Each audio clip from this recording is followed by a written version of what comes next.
He walked into that hospital to save the woman he once destroyed. But before sunrise, he'd be the one fighting for his life. When love becomes a man's last confession, how far will a mafia boss go for redemption? The night was built of silence and rain. Every drop crashed against the glass walls of Mr. Paul's penthouse, whispering secrets from the city he ruled by fear. The clock on the far wall ticked like a loaded gun, each second marking another minute of restless thought. He sat at the edge of his desk, a half-empty glass of whiskey in his hand, staring at the lights bleeding through the storm. It was one of those rare nights when even power felt hollow. When the weight of his empire pressed harder than the storm outside, his phone lay motionless beside the ashtray until suddenly it trembled with life. An unknown number blinked on the screen. He hesitated. Few dared to call him uninvited. He let it ring once, twice, a third time, before something deep within him stirred. Against instinct, he answered. "Who is this?" he asked, voice cold, commanding. On the other end, a woman's voice shook through the static. "Sir, you're listed as Miss Diana's emergency contact." The words sliced through the air, sharp and unexpected. For a moment, he said nothing. The only sound was his breath tightening and the storm clawing at the windows. The voice continued, trembling. "She's in labor, sir, but her condition is critical." The glass slipped from his hand and shattered on the floor. Whiskey spread like blood across the marble. For a man who'd sent rivals to their graves without flinching, the tremor in his fingers was new. The name echoed in his mind. Diana. The woman he'd buried beneath ambition and guilt 7 months ago. She had been fire in a world of shadows. 1 month of reckless passion that had almost made him human. Then he'd walked away, convincing himself she was just another fleeting weakness. But the past doesn't die quietly. The nurse's voice cracked again, words trembling through the rain. "Sir, she's expecting triplets." That sentence tore through him like a bullet. Triplets, his blood, his children. The air left his lungs, and for the first time in years, he couldn't find his voice. His heartbeat thundered louder than the storm. He rose to his feet slowly, as though every movement carried the weight of regret. The city outside blurred behind the sheets of rain. He grabbed his coat, keys, and gun out of habit, the reflex of a man who had lived too long in danger. But this night wasn't about violence. It was about something far heavier. He stormed out of the penthouse, his footsteps echoing in the marble corridor. The elevator doors closed in silence, trapping him with his reflection, a face once feared, now pale, shaken. His mind replayed fragments of her laughter, her voice whispering his name, her eyes filled with the kind of trust he didn't deserve. Every image felt like a ghost clawing at him. The car roared to life in the underground parking. As the tires screeched against the wet pavement, he drove through the sleeping city, slicing through streets drowned in water and light. Thunder rolled across the skyline. The wipers fought to clear the windshield, but the rain seemed endless, relentless, like fate itself. His phone lay on the seat beside him, still glowing faintly with the last call. He replayed her name under his breath, not as a curse, not as a memory, but as a plea. Diana. He had spent his life controlling every outcome, buying every silence, erasing every mistake. Yet tonight, one voice over the phone had undone him. The roads blurred as guilt and fear merged inside him. Every red light felt like a test he couldn't afford to fail. He pressed harder on the accelerator, the engine growling in protest. For once, he didn't care about the enemies waiting for him, the deals that demanded his name, or the empire built from blood. Tonight, the only battle that mattered was time. Lightning split the sky, revealing the shadow of a man whose heart had forgotten how to feel. He gripped the steering wheel tighter, whispering to the storm, "Hold on, Diana. Please, hold on." The rain answered with a crash that rattled his bones. For a brief moment, doubt crept in. What if she had moved on? What if she'd erased him from her life? What if those children weren't his? But the nurse's trembling voice echoed again in his mind. "Sir, you're her emergency contact." That one line shattered every question. Even after all this time, she had left his name as her last lifeline. His throat burned with something he hadn't felt in years: shame. Maybe he had walked away, but she hadn't forgotten, and now she was calling out to him without even knowing it. The hospital lights finally appeared in the distance, a faint glow through the curtain of rain. His grip tightened on the wheel as his heart hammered in his chest. Every second mattered. He remembered her last words before he left. Soft but broken, "One day you'll understand what you destroyed." He hadn't understood then, but tonight he did. The road curved sharply, and for a heartbeat his car skidded across the slick surface. He slammed the brakes, the tires screaming against the asphalt, the world tilting in chaos. The vehicle stopped inches from a street barrier, his breath ragged, his pulse roaring in his ears. For a moment he sat there, gripping the wheel, his knuckles white. Rain poured down in waves, blurring everything around him. The world felt suspended, caught between his past sins and the chance to make one right. He looked at the hospital lights again, distant but steady. With a deep breath, he started the car once more. "Not tonight," he muttered. "I won't lose her tonight." The city watched in silence as the black car disappeared through the storm, its headlights cutting through darkness and regret alike. Inside the hospital, somewhere beyond those walls, the woman he once loved was fighting for her life, and for 3 lives he never knew he'd created. The clock on the dashboard struck midnight, and a single thought echoed in his mind, louder than the thunder. What if I'm too late? He sped into the night, the hospital looming ahead, unaware that fate had already drawn its line. And before the dawn broke, someone in that building would take their last breath.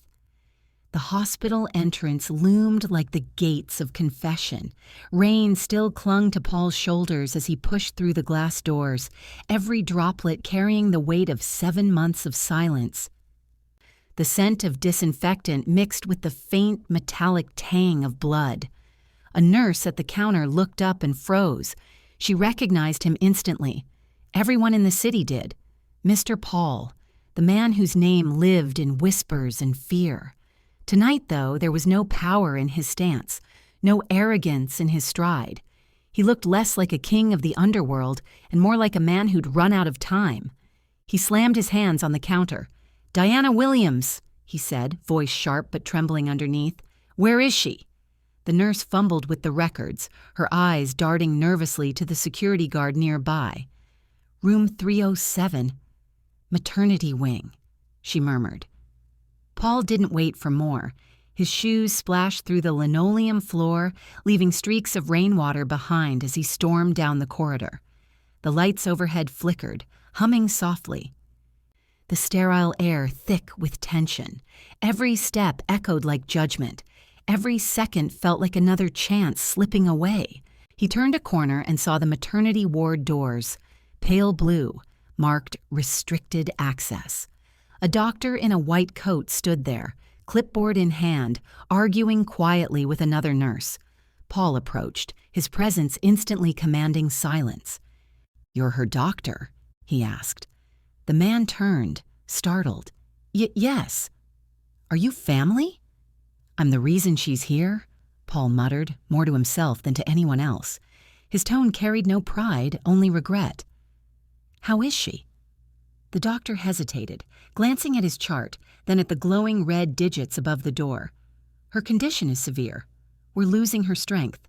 And," his voice dropped lower, "one of the babies is in distress." Paul's jaw clenched. The words felt heavier than bullets. For years he had decided who lived and who didn't. And now, for the first time, that power meant nothing. "Do something," he growled, desperation breaking through his mask of control. "Do everything." Through the small glass window in the door, he saw her, Diana. She lay pale against the sheets, strands of hair plastered to her forehead, her body trembling with exhaustion. Machines surrounded her, lights blinking like dying stars. Her lips moved faintly, whispering a name the doctor couldn't hear. But Paul did. It was his. She was calling out to him through the pain, even when he wasn't supposed to exist in her world anymore. The sight tore through him, sharper than any knife. His hand lifted slowly, pressing against the glass. "Hold on, Diana," he whispered, voice breaking. For a moment, the storm outside seemed to echo her struggle, every thunderclap timed with the flicker of the monitor beside her bed. A nurse brushed past him carrying surgical trays, and Paul stepped back, his reflection in the glass haunting him. He saw not a man, but a ghost, someone whose sins had finally come home to collect. Behind him, 2 guards entered the hallway, his own men who had followed from the car. "Boss, should we secure the floor?" one asked in a low tone. Paul didn't turn around. "No guns, no orders. Just wait outside." They exchanged nervous glances. They'd never heard him sound so human. He stayed fixed at the glass window. Every time Diana's head turned, every time her chest rose weakly, his own heartbeat faltered. The doctor rushed past again, calling for more staff. "She's losing blood pressure," someone shouted. Paul took a step forward, his hand tightening into a fist. For years, he'd been the reason people bled. Tonight, he was helpless, as the woman who once trusted him bled because he hadn't been there. Another nurse ran in with an oxygen tank. The hallway filled with controlled chaos. Footsteps, hurried voices, alarms echoing from somewhere down the corridor. Paul's world narrowed to the steady beep of the monitor. He could barely breathe. He wanted to burst through the door, but the doctor's voice sliced through his impulse. "Stay back, sir." That tone, firm but fearful, made him stop. He wasn't the one in control here, not tonight. His eyes locked on Diana again. For a brief second, she turned her head toward the window, her lips trembling. He could almost read the movement of her mouth. Paul. The sound didn't reach him, but it didn't need to. It hit harder than any scream. The nurse adjusted the IV line, whispering something to the doctor. But Paul's gaze never left Diana's face. Her fingers twitched, reaching toward the side of the bed, reaching for someone who hadn't been there when she needed him most. The heart monitor beeped unevenly, a sudden stutter that made every nurse freeze. "She's slipping!" someone shouted. Paul's breath hitched. He felt the blood drain from his face as the monitor blared again, long, slow beeps stretching into unbearable silence. The red light above the door flashed once, twice. A doctor yelled for adrenaline. Paul pressed his forehead against the cold glass, whispering, "Don't you dare leave me now." A nurse ran past carrying a defibrillator. "Clear!" came the command from inside. Paul flinched as Diana's body jolted under the shock. The sound of her heartbeat flickered back for a moment. Weak, but there. Relief flooded his eyes for half a breath before the light above the door flashed red again. He slammed his palm against the wall, rage and terror clashing inside him. 1,000 memories struck him at once. Her laughter, her scent, the way she used to trace her fingers across the scars on his chest, calling them his map of mistakes. Now she was becoming another one. He wanted to scream, but all that came out was a whisper. "Please, just one more chance." The hallway fell still. The doctor inside leaned over her bed, shouting instructions. Nurses scrambled. A cart rolled past him with blood packs clattering inside. Paul's reflection caught in the polished metal tray. Eyes hollow, face wet from rain or tears. He couldn't tell. His empire had taught him how to kill without blinking. Tonight, it was teaching him what it meant to beg. He sank against the wall, running both hands through his soaked hair. A security guard at the end of the hall radioed something, but Paul didn't hear. He was trapped in that single moment. The sound of the monitor, the pulse that might stop at any second.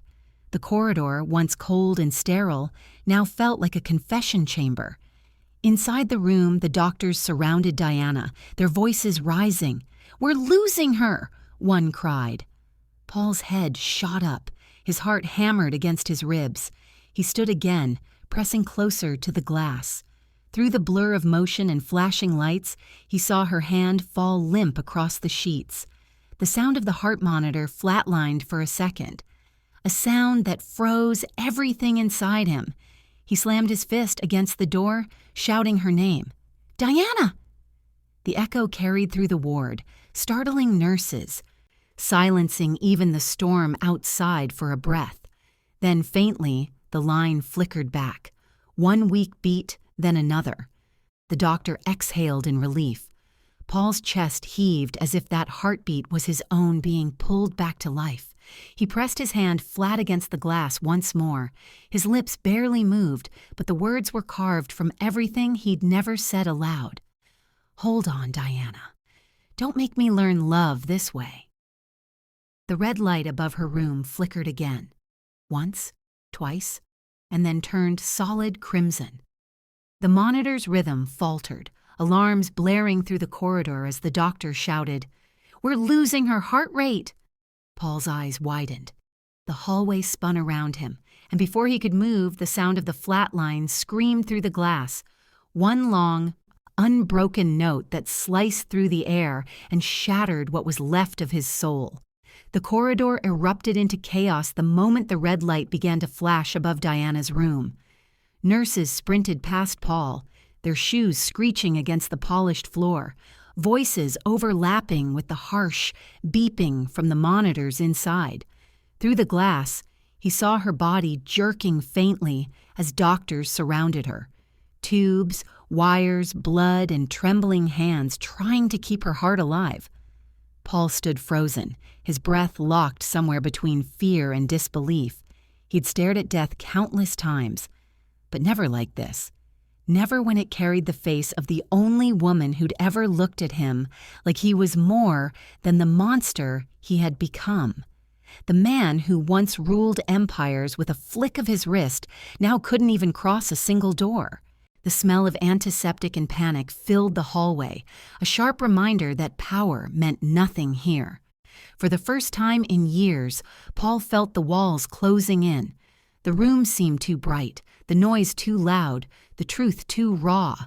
He pressed a hand to the glass, his knuckles white, eyes locked on the frail woman fighting for life inside. His heart pounded violently, not with anger, but terror. The storm outside continued to rage, and every crack of thunder felt like it struck straight through him. He whispered her name under his breath, Diana. It came out like a prayer, like a plea he didn't know how to make. The blaring monitor flatlined for a moment, slicing through his chest like a blade. He stumbled backward, his mind spinning. No, not like this. A nurse shouted for the defibrillator. Paul's pulse raced. His knees nearly gave out. But he forced himself to stay upright, gripping the cold metal railing for balance. Memories hit him hard. Her laughter, her soft voice, the way she'd once said he would never be able to love anyone without breaking himself in the process. She had been right. And now, as the doctors shocked her chest again and again, that prophecy was unfolding in front of him. He couldn't breathe. Every sound around him blurred into a dull hum, his focus narrowing only on the small rise and fall of her chest that refused to give up. Then suddenly, he heard one word that shattered his silence. "We're losing one of the babies," a nurse cried. Paul's eyes widened. It wasn't just her. It was them. His children, his legacy, his bloodline hanging by a thread. The thought stabbed deeper than any bullet could. He slammed a hand against the wall, leaving a faint smear of blood from his own cut knuckles. He didn't even feel it. Pain was distant, unreal, compared to the horror unfolding in front of him. A doctor pushed open the door, but Paul grabbed him by the collar before he could speak. "Save her," he hissed, his voice raw, trembling beneath the surface. "Do whatever it takes. Do you hear me? Whatever it takes." The doctor nodded, shaken by the ferocity in Paul's eyes, then disappeared back inside. Paul's heartbeat echoed in his skull, matching the chaotic rhythm of the machines. Every second stretched like an eternity, each one daring to break him. Then came the shout that cracked through the panic. "Get the blood ready!" Paul didn't hesitate. "Use mine," he barked, already tearing off his cufflinks, ripping open his sleeves as if that single act could save her. The doctor turned, startled. "Sir, you're not a match." "Then find someone who is," Paul's voice thundered. But it wasn't anger. It was desperation in disguise. He wasn't the boss anymore. He was just a man begging for mercy. The nurse dashed toward the lab to check the donor bank, and Paul stood there, pacing in circles like a trapped lion. Every step felt heavier than the last. He had ordered deaths without blinking, but now the idea of losing her was unbearable. He caught his reflection in the glass. The eyes that once commanded fear now looked broken, hollow, haunted. The man who had walked into the hospital was gone. What remained was a soul stripped of armor. Time dragged cruelly. The clock on the wall mocked him with each second. His mind started to fracture under the weight of guilt. He saw flashes. That night, 7 months ago, when he'd left her without a word, the way her tears had caught the light when she'd whispered, "You'll regret this one day." He'd turned his back then. But tonight, regret had found him.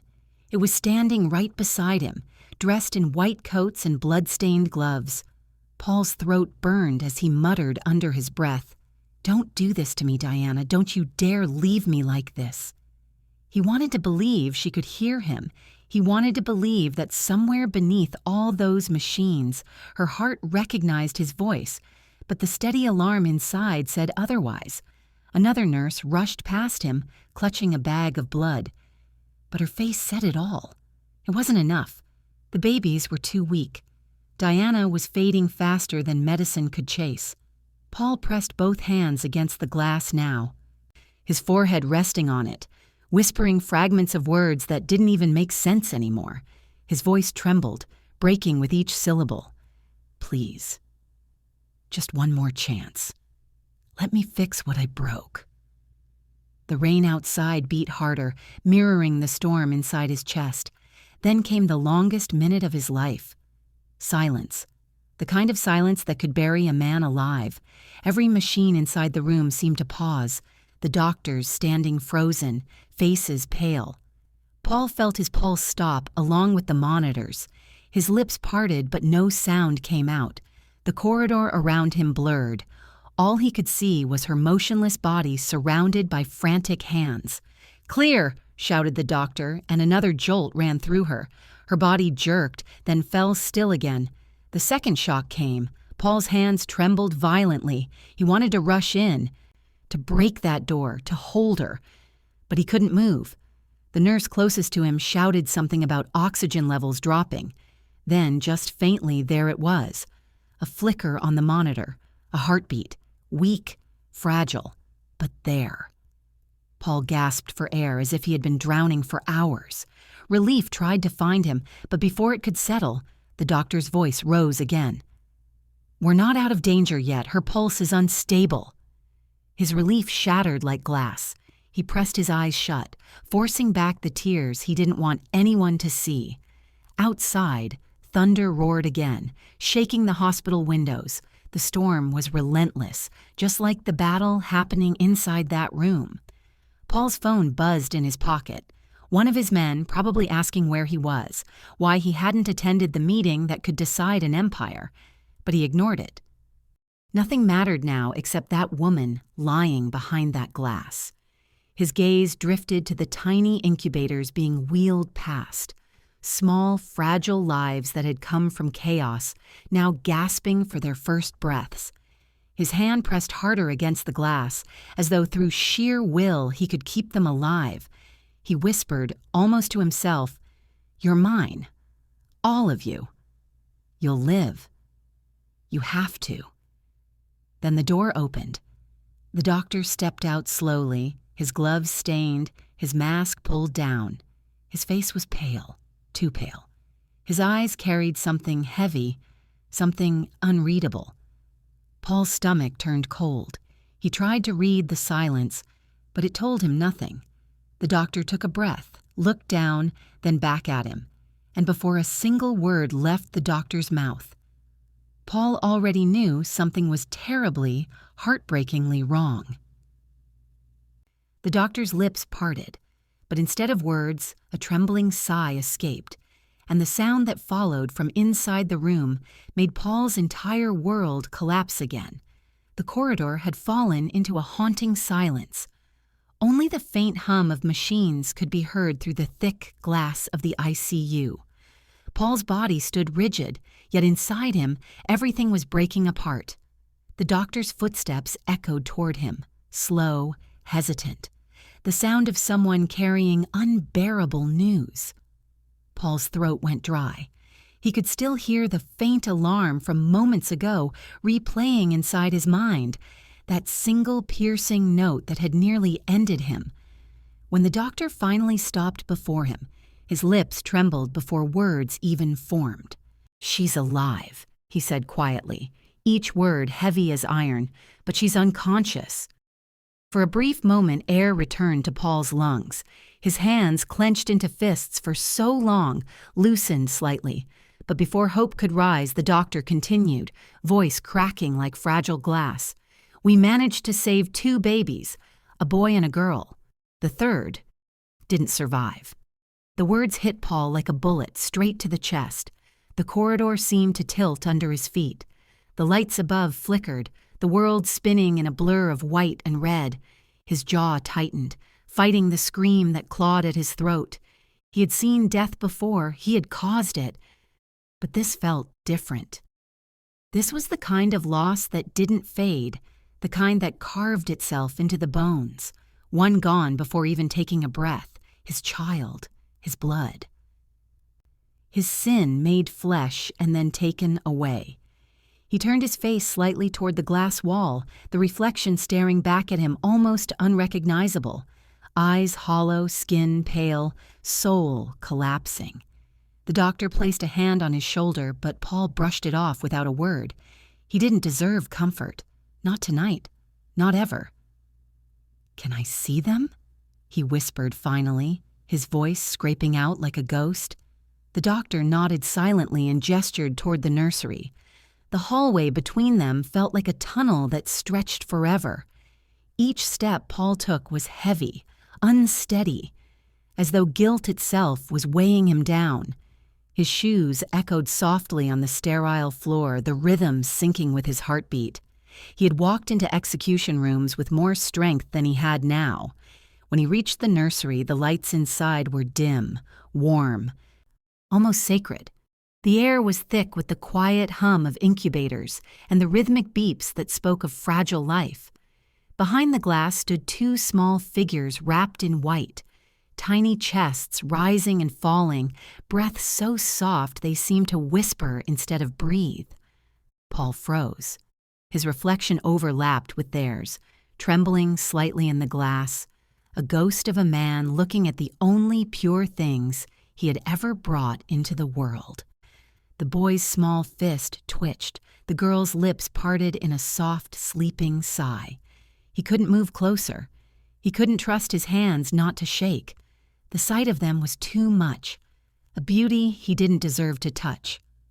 His throat tightened as he whispered to himself, 2 babies.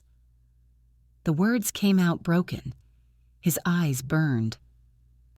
My blood, my sin, my only redemption. The nurse beside him adjusted the blanket on the boy's crib, her movements tender, practiced, almost reverent. Paul's gaze followed her hands, remembering how Diana used to trace lazy circles on his arm when they'd lie awake after midnight. The memory stabbed him, sharp and sudden. He turned away, gripping the railing for balance. "Do they know?" he asked quietly. "Does she know they're alive?" The doctor hesitated before replying. "She doesn't even know you're here, Mr. Paul." That single sentence crushed him more than the rest. She didn't know. She was lying somewhere between life and death, unaware of the man who had come running through storms, too late to save her from the pain he had caused. His lips trembled as he murmured, "She doesn't even know I'm here." The guilt pressed down like a hand around his throat. The doctor sighed, weary, eyes full of a kind of pity Paul couldn't stand. "She might never wake up," he said softly. "The trauma was severe. Her body's fighting, but her mind may not return." Paul stared blankly at the floor. His vision blurred, the lines of the tiles twisting into shapes that didn't make sense. He bit the inside of his cheek just to feel something real. Never wake up. The words replayed over and over like a curse. The air suddenly felt colder. He wanted to punch the wall, to scream, to do anything but stand there helpless. Instead, he turned his gaze back toward the nursery window. The two tiny faces glowed faintly under the soft light. They were breathing, living. Proof that even from brokenness, something pure could be born. He reached out, placing his palm on the glass, a silent promise that even if she never opened her eyes again, he'd protect what she left behind. But the silence around him was suffocating. The nurse adjusted the monitors quietly, her expression unreadable. Paul's heart raced, his thoughts spiraling. What if she never opened her eyes? What if she never saw their faces? The thought was unbearable. He whispered her name again, almost afraid to hear it aloud. "Diana!" A faint noise from behind him made him turn. The creak of a door, the shuffle of hurried steps. A nurse rushed down the hallway, her expression shifting from calm to panic in a single heartbeat. The doctor frowned and stepped toward her, but she brushed past him, eyes locked on Paul. "Sir!" she gasped, clutching the edge of the doorframe. Her voice shook, breathless. "Sir, she's responding to his name." Paul froze. The world around him stilled in that instant. The rain outside had stopped. The thunder silenced. Even the rhythmic beeping from the nursery seemed distant now. He blinked once, unsure if he had heard right. "What did you say?" he asked, his voice barely more than a whisper. "She's responding," the nurse repeated, tears glimmering in her eyes. "Her fingers moved when she heard you. Her pulse changed." For the first time in hours, Paul felt something ignite inside him. Not hope, but something dangerously close. His body jolted with adrenaline as he took a step back toward the ICU corridor. The doctor followed quickly, motioning to the nurse for more details. Paul's heartbeat roared in his ears. Could it be real? Could she actually hear him through that silence? He had been standing behind glass, whispering her name over and over. Maybe she had been fighting to reach him all along. He didn't wait for permission. He started moving, fast, his footsteps heavy, his mind racing faster than his body could keep up. Every second mattered now. He turned the corner toward the ICU door, the echo of his name still hanging in the air like a lifeline pulling him forward. Behind him, the two tiny infants stirred in their cribs, as if sensing the shift. The tremor of something changing, something powerful reawakening in the space between heartbreak and hope. As Paul reached for the ICU door, his hand shaking, the monitor inside her room suddenly screamed. Not in alarm this time, but in rhythm. A heartbeat stronger, louder, and in that fragile rhythm, he heard the impossible, the faintest whisper of his name. The hallway lights burned white as Paul shoved through the ICU doors. The sound of the heart monitor pulled him forward like a command. Each step felt too slow, each breath too loud. He crossed the threshold and the sterile air hit him, cold, metallic, humming with the life support rhythm. Diana lay still beneath the harsh light, her face drained of color, strands of hair plastered against her temples. For a second, he thought he'd imagined the movement. Then her fingers twitched again, faint but deliberate. He froze. The world seemed to stop spinning. Machines blinked, nurses whispered, and in that small space between sound and silence, Her eyelids quivered. Slowly, painfully, they parted. Her gaze was distant at first, unfocused, like someone surfacing from a nightmare and unsure which world she'd return to. Paul stepped closer, afraid even his breath might push her back into darkness. "Diana," he murmured, barely a whisper. Her eyes drifted toward his voice. For an instant, she looked at him as though he were a ghost. Then recognition hit, sharp and devastating. A tear slid down her cheek, not of joy, but disbelief. Her lips trembled, shaping his name as though it burned to say it. Paul leaned over, voice trembling. "It's me. You're safe now." Her throat moved as she swallowed hard. "Safe?" she rasped, the word cracked and hollow. "Why now?" Her voice, though weak, carried years of buried pain. "When I begged you to stay, you disappeared.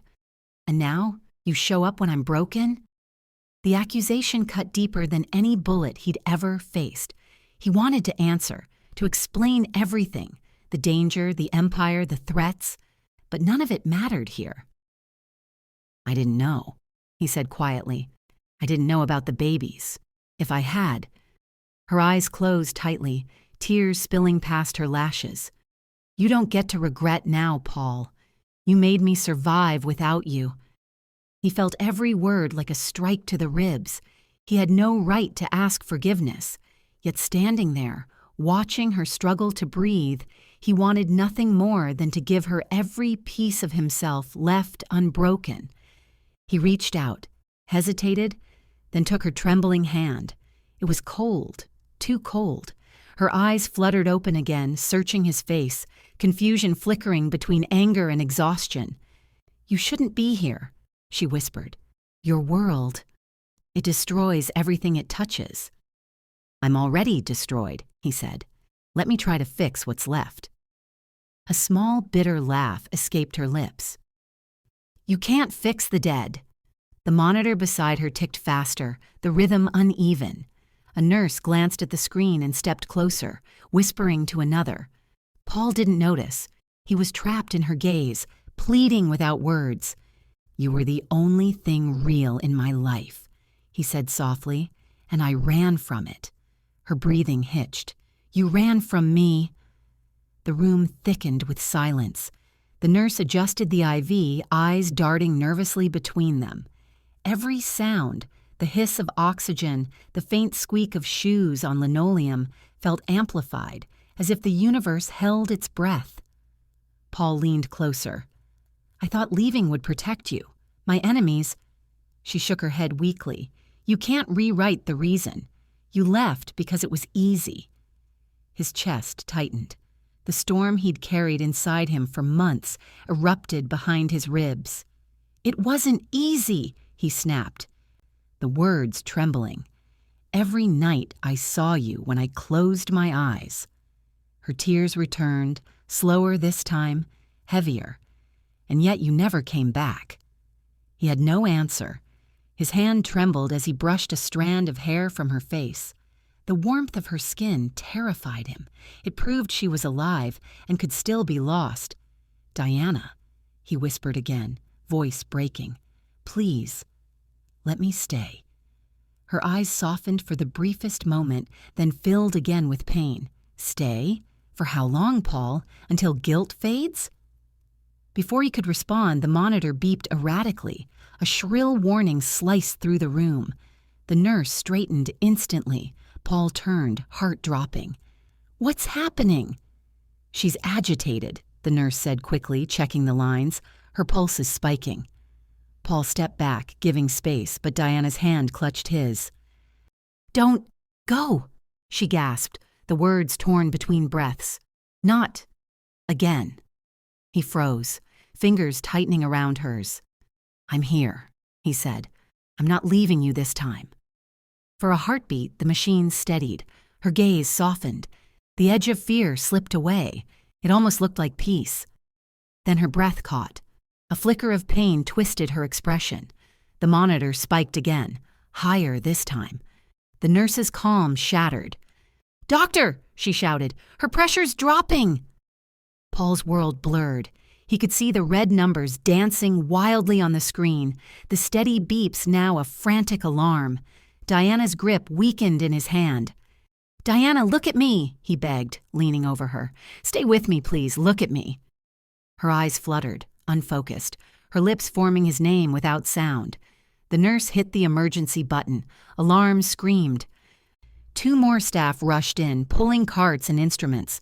Paul stumbled backward as one nurse pushed past him, shouting for clamps and blood. He felt the walls closing in, every sound crashing into his skull.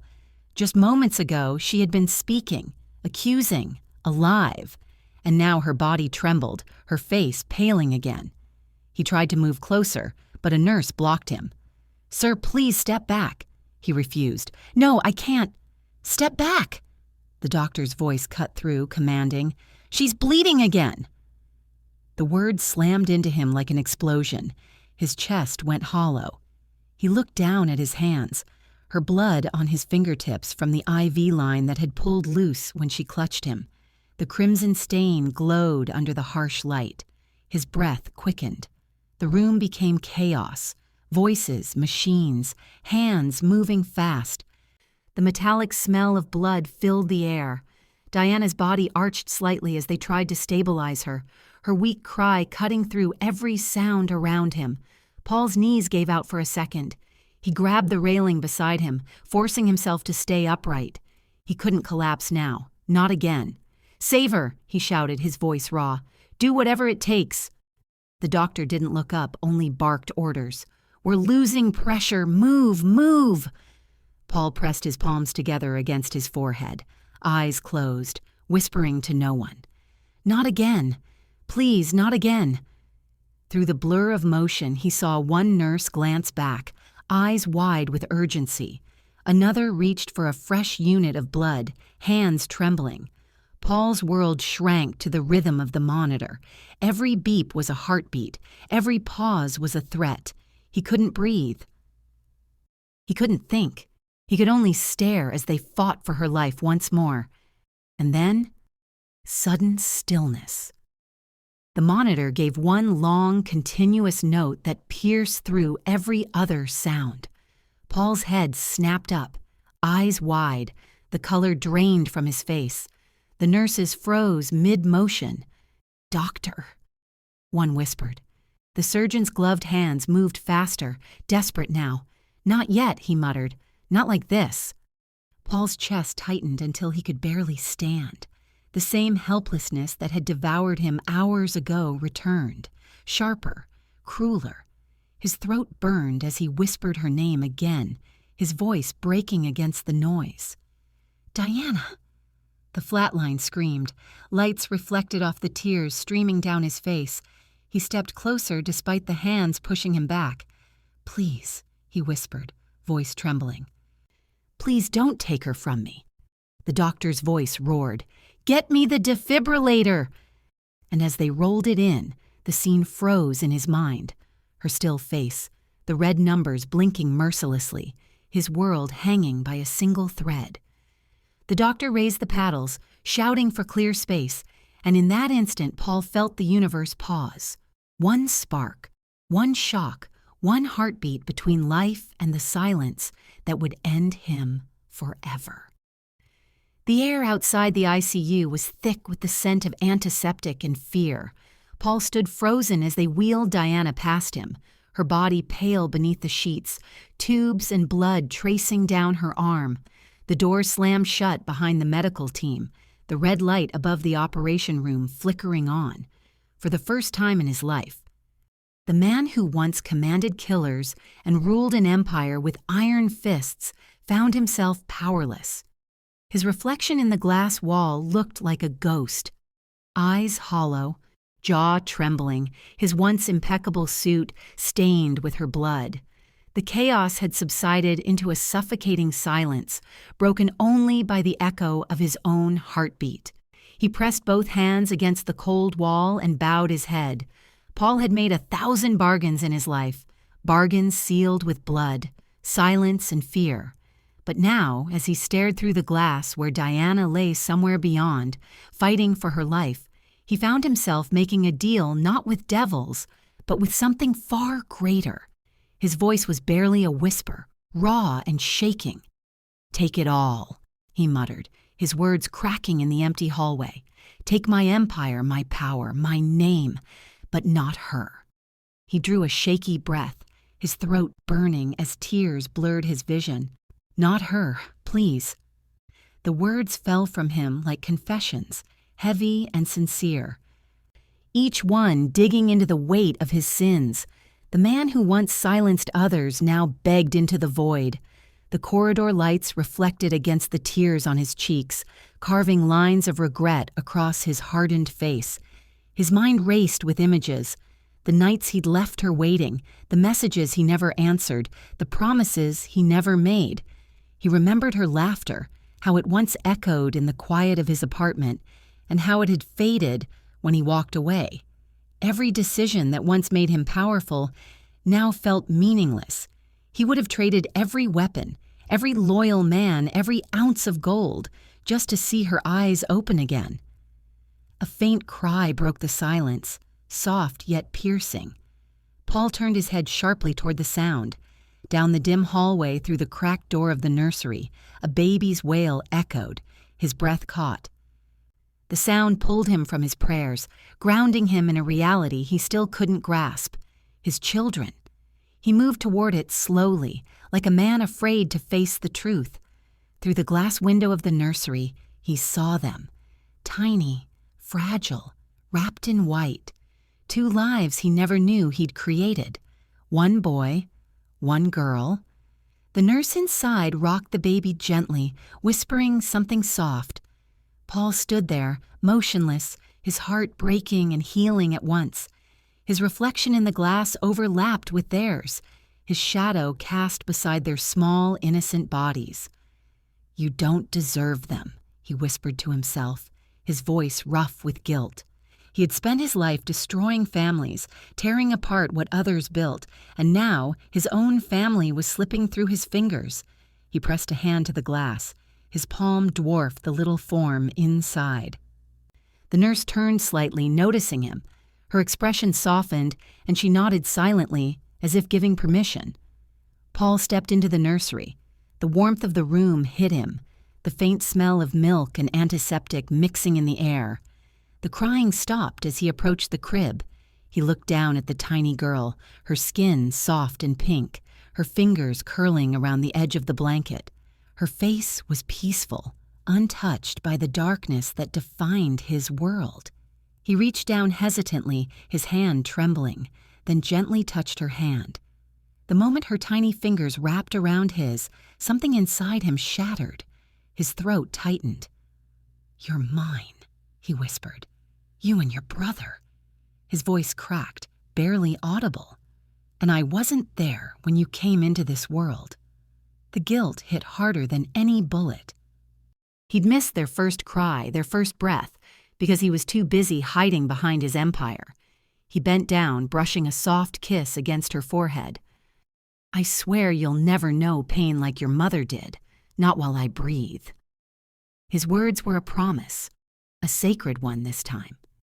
Behind him, a nurse murmured something to another, but Paul barely heard. His eyes stayed fixed on the child who had stopped crying, as if she recognized the sound of his voice. He exhaled shakily, lowering his head. "You saved me," he whispered, "and you don't even know it." A flicker of noise broke through, the faint hum of machinery from the operation room down the hall. His body tensed again. The silence that followed was unbearable. He turned his head toward the red light still glowing above the door. It was still on, still fighting. His heartbeat quickened. The hallway suddenly felt longer than it had ever been. Every second dragged like a lifetime. He stepped out of the nursery, casting one last glance at his children. "She's in there," he whispered, his jaw tightening, "fighting for all of us." He walked back, each step echoing like a countdown. His mind screamed prayers he'd never believed in. He'd begged for mercy before, but never like this. He'd killed, stolen, and betrayed to survive, but nothing had ever made him this desperate. "If you're real," he whispered under his breath, looking upward for the first time in decades, "then hear me. I'll burn it all. I'll walk away. Just let her live." He reached the operating room window again, watching the faint silhouettes moving frantically behind the frosted glass. His pulse synced with the red light that flickered overhead.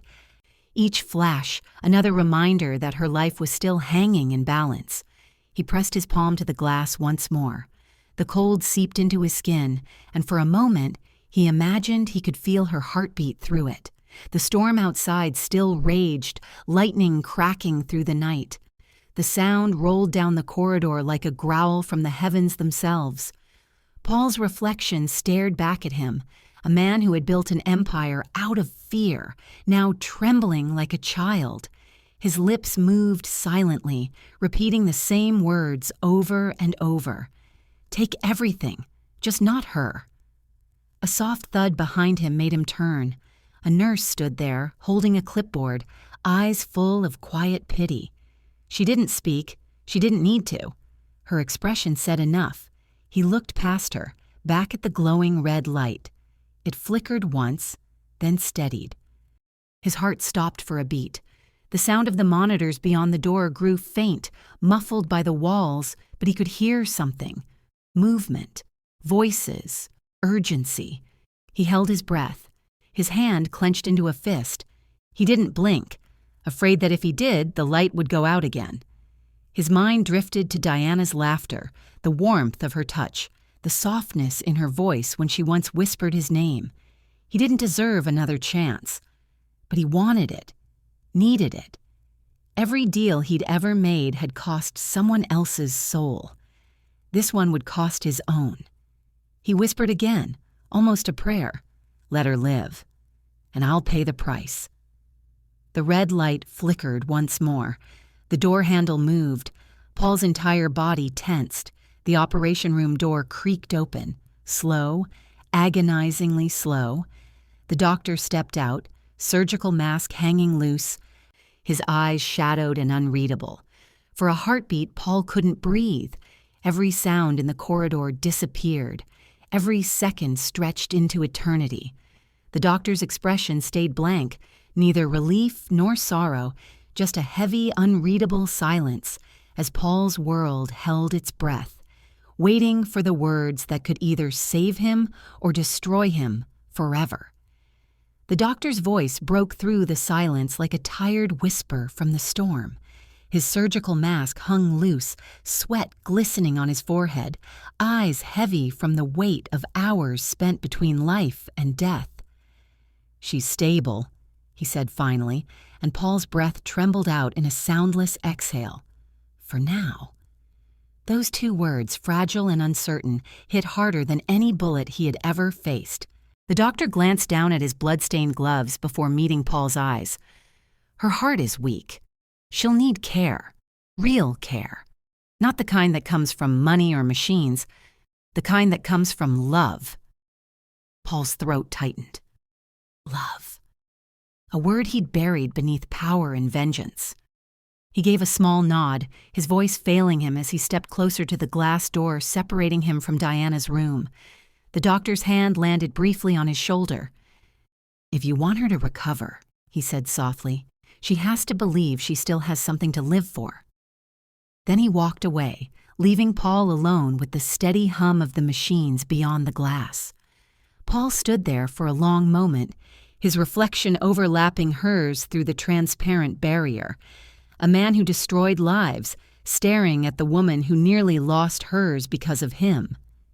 Slowly, he pushed the door open and stepped inside, the faint scent of antiseptic mixed with the sterile hum of oxygen tubes. The rhythm of the heart monitor was steady but fragile, each beep echoing like a fragile heartbeat of their story, still alive but barely. Diana lay motionless beneath the white sheets, her skin pale against the dark bruises that lined her arms. Her lips were colorless, her breathing shallow. Yet, she was there. Alive. Paul moved closer, his boots making no sound on the polished floor. He reached the side of her bed and hesitated. For a moment, he simply watched her. memorizing the faint rise and fall of her chest, the tiny twitch of her fingers. It felt unreal, seeing her this way. This wasn't the woman who once glared at him with fire in her eyes, who had matched his defiance with tenderness. This was a version of her broken by his absence, holding on to life by the thread he'd frayed. He turned toward the small bassinet in the corner. 3 tiny bundles once lay there, now only 2. His heart clenched. The nurse had moved them closer earlier, and now the twins slept quietly.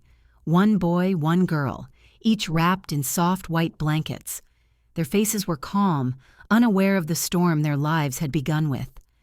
Paul walked over, his steps unsteady, and picked them up one by one. The warmth of their small bodies radiated through his hands, grounding him in a world he'd forgotten how to feel. He brought them to Diana's bedside, carefully placing them beside her. 1 boy on her left, the girl resting gently near her heart. Their tiny fingers curled reflexively, brushing against her gown. "They're waiting for you," he whispered, his voice cracking under the weight of emotion. "Your children, Diana. Our children." His gaze lingered on their faces, so peaceful, so undeserving of the chaos that had birthed them. He brushed his thumb over the girl's cheek. "You see them, don't you?" he whispered. "They need you to wake up." He leaned closer to her, his breath trembling against her ear. "I'll give them everything I never gave you. I swear it." His voice was soft, but beneath it, a vow took shape, one that no enemy, no empire could undo. As he turned to leave, his hand brushed against hers. A shock rippled through him. Her fingers moved, barely, but enough. He froze, eyes snapping to her face. Her lips parted, her lashes fluttering. Slowly, weakly, her hand tightened around his wrist. Her voice came out rough and faint, but the words hit him harder than gunfire. "Don't leave them," she whispered. Her eyes opened halfway, glossy and fragile. "Don't leave them like you left me." Paul's breath caught. Every ounce of guilt, every sleepless night, every regret came crashing down at once. He sank to his knees beside her bed, taking her hand fully in his. "I won't," he whispered, voice breaking. "Not this time. I promise." Her eyes lingered on his face, searching for truth in the man who had once walked away. For a moment, her expression softened. "You're shaking," she murmured weakly. He forced a faint smile. "It's the first time I've ever been afraid." Her eyelids fluttered, exhaustion tugging her back toward the edge of sleep. "You always said fear was weakness." "I was wrong," he said quietly. "Fear is what keeps me here." Her lips curved faintly, a ghost of a smile, before her hand slipped back onto the sheets. The monitor beeped steadily. Paul stayed there, his head bowed beside her hand, feeling the faint pulse beneath her skin as though it tethered him to life itself. The door creaked softly behind him. He didn't turn. He assumed it was a nurse, but the shift in air felt different. He straightened slowly, sensing something off. The faint metallic click broke the silence, unmistakable, deadly. Paul turned his head, his instincts roaring to life, and his stomach sank. At the doorway stood Victor, his right-hand man, the man who had stood beside him through every war, every kill, every betrayal. His suit was immaculate, his expression unreadable, but in his hand gleamed a pistol. The sight froze Paul in place. Victor's voice was calm, almost too calm. "You shouldn't be here. Boss." Paul's hand clenched unconsciously. "Not now, Victor." Victor took a slow step forward, eyes flicking toward the bed, then back to Paul. "The cartel's talking," he said. "They say you've gone soft. They say the boss has fallen for a dying woman and forgotten what loyalty means." Paul's jaw tightened. "You came here to lecture me?" "I came here to protect what you built," Victor replied coolly. "But if you stay here, everything you built burns." He raised the gun slightly, the metal catching the fluorescent light. "You know the rules, boss. Love makes men weak. Paul's gaze didn't waver. Then maybe I'm done being strong. For the first time, Victor's mask cracked. His brow furrowed. You taught me better than that. Paul stepped slightly forward, shielding Diana's bed with his body. And I'm teaching you something now. Some things are worth losing everything for. The air turned razor sharp. A bead of sweat rolled down Victor's temple as he steadied his aim. You can't turn your back on the family, he hissed. Paul's voice was quiet but deadly. The family doesn't bleed for me. She did. They stared at each other, two men bound by blood and betrayal. Paul's heart pounded, not from fear, but from an instinct he thought he'd lost long ago. The instinct to protect, not destroy. Victor's finger hovered over the trigger. Paul's gaze flicked to Diana, then to his children. His voice dropped, steady and calm. You pull that trigger, Victor, and you'll never forgive yourself. Victor's eyes flickered, just for a second, uncertainty breaking through. You always said, hesitation kills. Paul nodded slowly. And now I'm asking you to hesitate. A long silence stretched between them. 1 heartbeat, 2, 3. The machine beside Diana beeped steadily, a cruel reminder that one more wrong move could take everything. Paul's voice was barely above a whisper. If you're going to do it, make sure you don't miss, because I'll spend my last breath making sure you regret it. Victor's jaw tightened, knuckles white around the gun. His voice trembled ever so slightly. You really did change, boss. Paul took 1 step closer. Maybe that's what redemption looks like. The gun wavered, caught between duty and conscience, and in the doorway shadow, the line between loyalty and betrayal blurred. As Victor's finger tightened on the trigger, the metallic click echoed through the room, freezing the moment before the shot that would decide whether Paul lived to redeem his sins or died beside the only woman who ever made him feel human. The world seemed to shrink to the space between the trigger and the man he once called brother. Paul didn't move. His muscles locked, breath shallow, eyes locked on Victor's trembling hands. The air in the hospital room thickened, pressing against his chest like a weight. The beeping of Diana's heart monitor became the only sound, sharp, steady, alive. Every beat was a reminder of what he was trying to protect. Victor's voice cut through the silence. You disappeared, boss. You left everyone in the dark. The cartel thinks you've gone soft. His eyes twitched, darting from Paul to the hospital bed where Diana lay, to the bassinets beside her. You'll lose everything if you stay here for her. Paul took a slow step forward. His shadow stretched over the floor, swallowing the white light in the room. His voice came out low, rough, steady. Then let them take everything. Victor flinched at the calmness in his tone. The hand holding the gun quivered ever so slightly. You taught me never to hesitate, Victor said, voice cracking. Paul's gaze softened. And you taught me what loyalty costs. The silence that followed was suffocating. Time held its breath.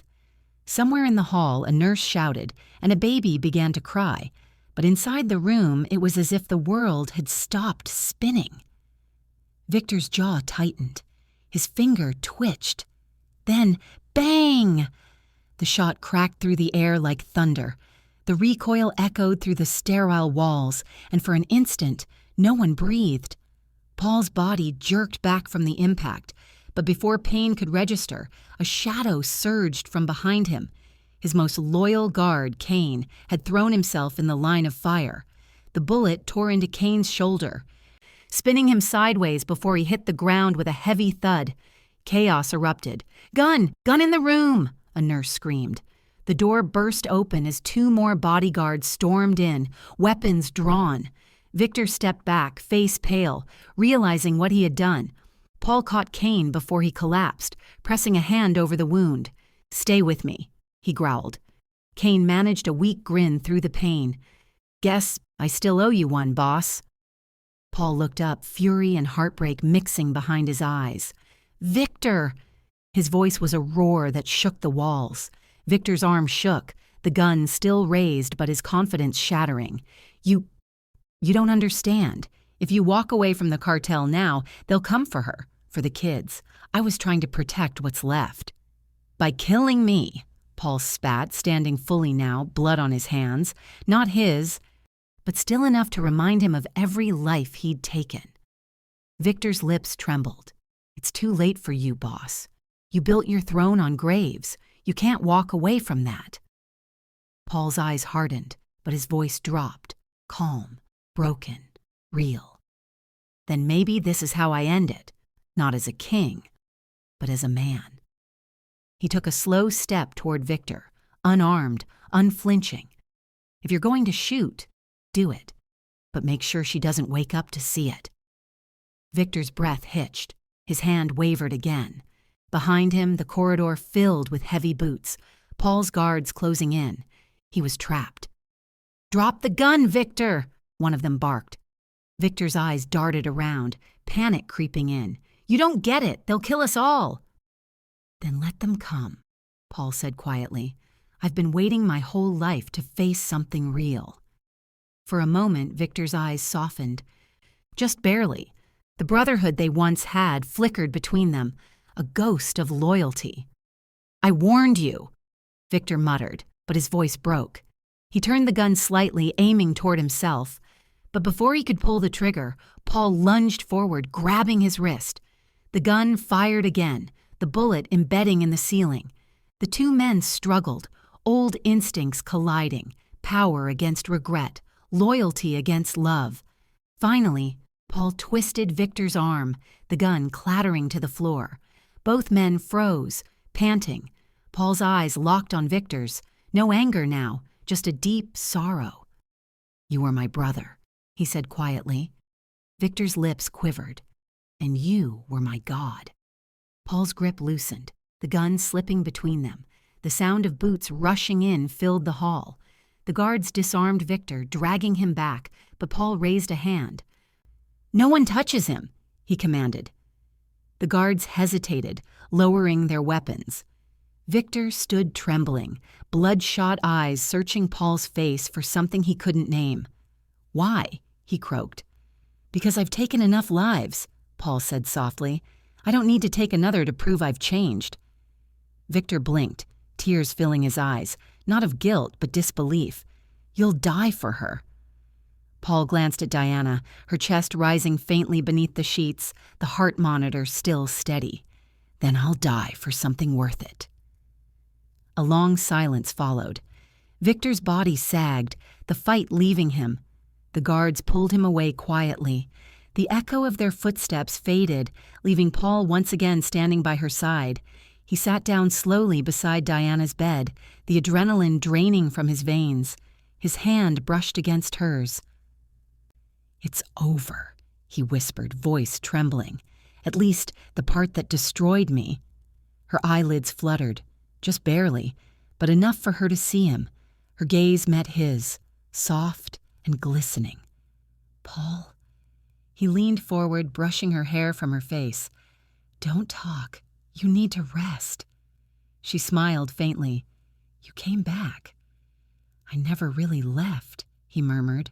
Her fingers tightened weakly around his. "You broke me once, but you're still the only one who can make me feel whole again." Paul's eyes filled with tears he didn't try to hide. "I don't deserve forgiveness." She looked at him for a long moment, her lips curving into a faint smile. "Maybe not, but sometimes love gives what justice can't." A small cry came from the corner, one of the babies waking. Paul turned his head, his heart swelling and breaking at once.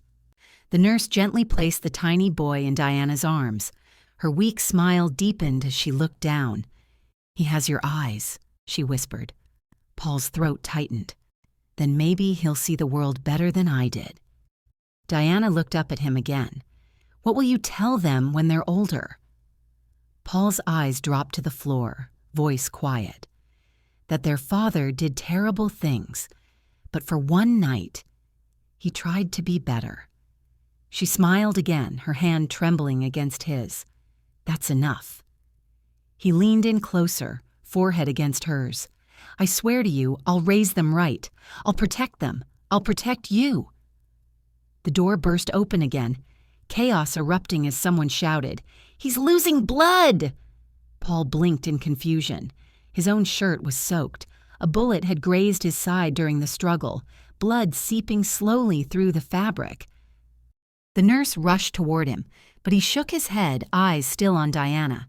Don't worry about me. Her eyes widened, tears spilling as she clutched his hand tighter. Paul! He smiled faintly, the pain catching up to him now. Hey, I told you. I'd give everything. The monitors around them started to beep faster, hers, his, the rhythm of two hearts tethered by fate. The nurse shouted for help, but Paul's world was already fading to white. He looked one last time at Diana, her face blurred by tears and light, and managed a whisper. Tell them. His voice faltered, trembling like a final breath. Their father finally felt something real. His hand slipped from hers, falling limp by his side. The heart monitor spiked. One last defiant beep, then steadied again. The room fell silent. Diana clutched their children close, tears streaming down her cheeks. You did, Paul, she whispered. You finally did. Outside, dawn began to break, soft light spilling through the window, touching his still face, not with tragedy, but peace.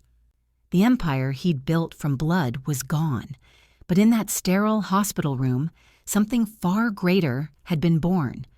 As the monitors hummed steadily, Diana looked toward the door and froze.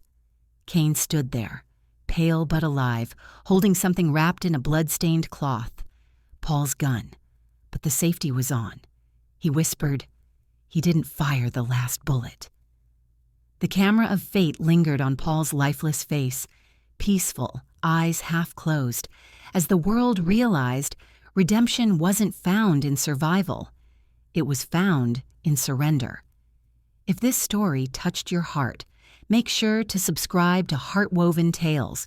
Press the bell icon so you never miss the next chapter of emotion and suspense. Like the story, share it with your friends, and stay tuned for the next tale, where every heartbeat hides a secret.